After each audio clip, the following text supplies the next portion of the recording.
Assalamualaikum warahmatullahi wabarakatuh. Salam sejahtera bagi kita semua. Oke sahabatku, kemarin baru aja ditangkap. Ini adalah Bambang Tri dan yang kedua adalah Gus Nur. Jadi sudah terbukti sudah bahwa Bromo Corah ini harus ditindak tegas oleh yang berwajib. Tapi hal seperti ini ya, ini mengingat dahulu kalau ini masa era Orde Baru masih kuasa, orang ini tidak sempat muncul ke publik ya. Orang ini tidak sempat untuk muncul ke publik. Itu tidak akan mungkin sempat. Mendengar namanya aja sudah habis dia. Jadi teman-teman yang paham, pokoknya tahun 90 ke bawah, kalian pasti paham bagaimana Orde Baru berkuasa. Jadi orang-orang seperti ini itu tidak mungkin punya kesempatan. Oke, bahkan apalagi menulis, apalagi sudah menjadi bentuk buku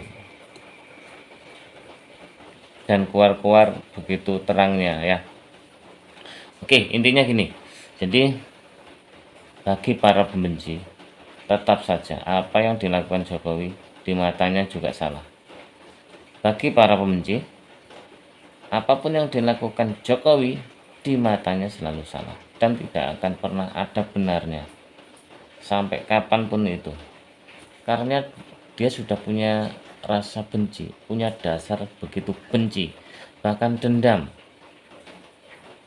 Pokoknya lagunya sama lah. Ini sudah mulai musim kampanye. Ini pokoknya ini sudah mulai perang politik ya. Jadi isu-isu ini keluar lagi, isu-isu ini digembar-gemborkan lagi, itu wajar sekali karena untuk menyerang sosok Jokowi. Karena untuk mencari kesalahan, untuk mencari kelemahan sosok Jokowi itu begitu sulit. Begitu susahnya minta ampun. Oke, saya selalu sepakat pokoknya pemerintahan ini apapun bentuknya ya selalu didukung. Kritik boleh dengan cara yang benar. Semua tidak mungkin ada yang sempurna. Semua perlu kritik dan saran, tapi dengan cara yang baik. Dan mereka ini niatnya memang bukan mengkritik lagi, saudaraku. Mereka itu memang dasarnya pembenci dan mengajak kita semua itu untuk membenci. Mereka itu menggiring opini ya. Mereka itu bukan, menurut saya bukan berpolitik ya, tapi licik. Oke, paham ya? Mengatasnamakan agama, berkedok agama, bermenjual nama Rasulnya ya, dan menjual nama Rasulnya, menjual nama Allah ya. Jadi agama kelihatan jelek kalau orang-orang seperti ini masih berkeliaran di media. Jadi waspadalah, kita sebagai netizen kita harus lebih bijak lagi. Dan orang-orang seperti ini, contohnya ya, Pak Tua ini, itu sudah tidak asing lagi gitu loh. Dulu terus terang saya ini sangat mengidolakannya. Jadi pada waktu itu dia sebagai penggerak reformasi. Itu saya sangat suka sekali. Begitu saya nanti dia muncul di TV, di koran, di majalah. Tapi begitu tahu, ya ternyata ya sudah. Memang orang itu punya tujuan masing-masing dan itu alhamdulillahnya ya. Orang awam, walaupun awam, masyarakat, rakyat Indonesia itu tahu kok, tahu gitu loh. Siapa yang vokal dan tujuannya apa tuh yakinlah dengan sendirinya rakyat ini akan tahu gitu loh. Secara otomatis apa rakyat ini terbimbing oleh doanya gitu loh. Terbimbing oleh Tuhan sendiri gitu loh, bahwa rakyat juga hati nuraninya juga bicara bahwa dia tahu kebenaran gitu loh.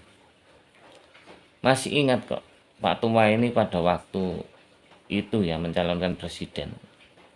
Kalau memang rakyat dipercaya, dia sudah jadi presiden karena dialah penggerak reformasi tersebut, penggerak mahasiswa 9798, dipelopori oleh Budi dan Bang Adrian salah satunya ya, dan masih banyak lagi.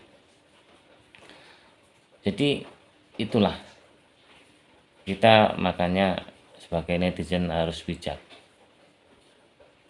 kita harus kritis melihat sesuatu, jangan sebelah mata.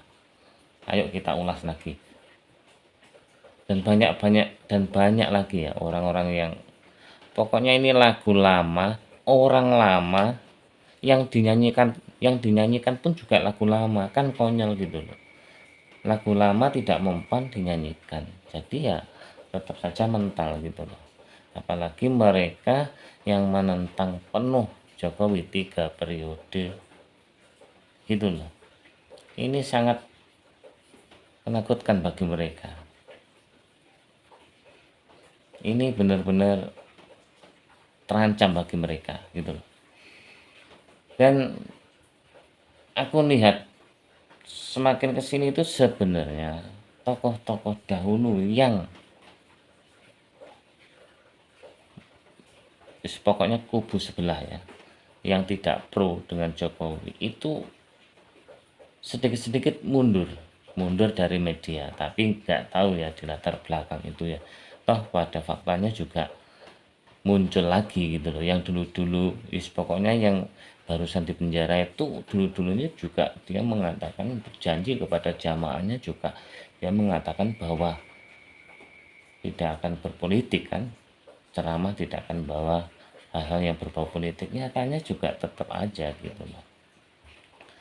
Kalau dulu-dulu kemarin ini, atau mungkin belum ya, nggak tahu, yang bergelar Habib Ustadz ya, sebut saja kan, Ustadz yang baru kemarin, Habib Bahar yang baru keluar, itu sebenarnya sudah lempeng-lempeng aja ya. Nggak tahu nanti ya Habib Rizik yang mungkin masih di dalam ya, nanti kalau misalkan pada tahun 24 dia keluar, kita juga nggak tahu dan bagaimana reaksinya juga. Dan ustadz-ustadz lainnya itu ada yang sudah tenggelam dan ada yang masih muncul, dan yang penuh pertanyaan adalah tenggelamnya itu gimana sebenarnya, atau mungkin dia cuma sebagai latar belakang, dia sebagai yang bermain di balik layar, dan ada mungkin orang tertentu yang dibidik untuk di depan ya, kita nggak tahu. Jadi kalau menurut saya mereka itu sebenarnya yang tidak pro Jokowi ini ya, kaum pembenci Jokowi ini semakin berkurang sebenarnya, sangat banyak sekali berkurangnya. Apalagi nanti kalau terpecah gitu. Anies mencalonkan sendiri, Prabowo mencalonkan sendiri, dan ada lagi ya, pemain baru, mungkin Ganjar atau mungkin Ridwan Kamil ya, dan lain sebagainya ya. Itu akan memecah kubu-kubu si pembenci ini tadi gitu. Yang seperti kemarin yang sangat vokal sekali seperti Abdul Somad, sekarang kan sudah tidak ya, aku rasa ya, seperti sedikit menyentil Adi Hidayat dan ustadz-ustadz lain. Ada juga contohnya nih seperti Egy Sujana ini masih aja. Dan menurut saya pembenci Jokowi ini dengan sendirinya akan tumbang tanpa Jokowi bertindak. Cukup sahabat-sahabatnya, cukup saudaranya, cukup kubunya, cukup anak buahnya, cukup menterinya, cukup pokoknya Jokowi tetap diam. Yang tahu faktanya netizen yang membela pasti tidak akan tinggal diam. Oke, kebenaran itu aku rasa nampak jelas bagi kita yang berpikir. Tapi kalau bagi kita yang picik, yang tidak mau menerima alasan orang lain dan lebih memilih untuk membenci, ya sudah, jadilah pembenci selamanya. Kalau saya berusaha netral apapun itu. Kalau negeri ini butuh dikritik, ayo kita dikritik sama-sama, kita mengkritik sama-sama dengan cara yang baik. Kalau misalkan negara ini, pemerintahan, presiden kita, pemimpin kita ini sudah baik, sudah betul, ayo kita dukung sama-sama. Toh nanti pada kenyataannya tahun 2024 ya, presidennya bukan Jokowi, ayo kita dukung. Siapa tahu kubu pembenci, ya siapa tahu Allah meridhoi. Tapi kalau menurut saya kok tidak mungkin itu gitu loh. Oke, cukup sekian, jangan salah paham. Ayo kita berpikir bijak, kita diskusi sehat, kita renung bersama ya. Untuk sahabatku dari Sabang sampai Merauke, salam damai selalu. Assalamualaikum warahmatullahi wabarakatuh.